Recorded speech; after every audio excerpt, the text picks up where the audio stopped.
north side of the building, and we've replicated that Ohio sign with the Island Airlines. We brought that image back. We also brought the EAA chapter over from the original airport buildings into this much larger hangar. That hangar is about 120 by 100, and they are now putting more skin on that. I'll go through that. We'll see some more pictures here in a little bit. So their visibility is just increased, okay? So they're getting more traffic coming into our combined museums. They're getting more members. They're getting more people who want to volunteer and have hands-on history and actually work on these things, and you'll see some pictures. This is our B-25. She's a little bit different, as you can see, and for you architects, you'll appreciate this. We're proud to say that Liberty Aviation Museum has gone green. Not in that LEED classification, but I'm talking about olive drab green. She flies. That's the other thing. When people walk in, don't realize we're a dynamic museum. We're not like the other museums that you see these things sitting there. These things move. These things have fuel in them. These have oil in them. The trucks and jeeps and half tracks are all operational. The Ford Trimotor is being built and it will be operational. We do flyovers. We go to all sorts of public events. About a month ago, you might have heard in the press, they got the last 3 survivors of the Doolittle reunion, and they opened up a bottle of 1896 cognac and took a toast. Our plane was involved in the flyovers on that. This is a neat picture. Up in northeast Ohio, almost to Erie, there's a state park called Conneaut State Park.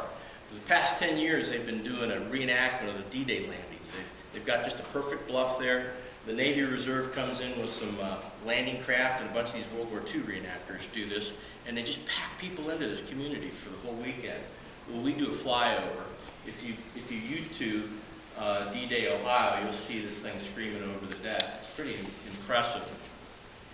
We got our plane back from the restoration process and put her in the hangar bay. She's 2 girls on either side. She's in white on one side, she's in red on the other side. The pilots could relate to this. They say planes are real temperamental. Some days they're just good as gold. So when she's in white, she's got a little halo over her head. So her name is Angela. She's a perfect little angel. Oops. What do you suppose she is on this side? That's Helena. Okay? She's a little hellion. The whole museum is an object of art to look at.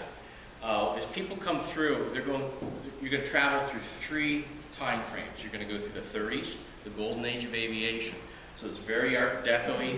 People walk in and go, boy, this looks like right out of a set of Indiana Jones, all right, or another movie, The Rocketeer.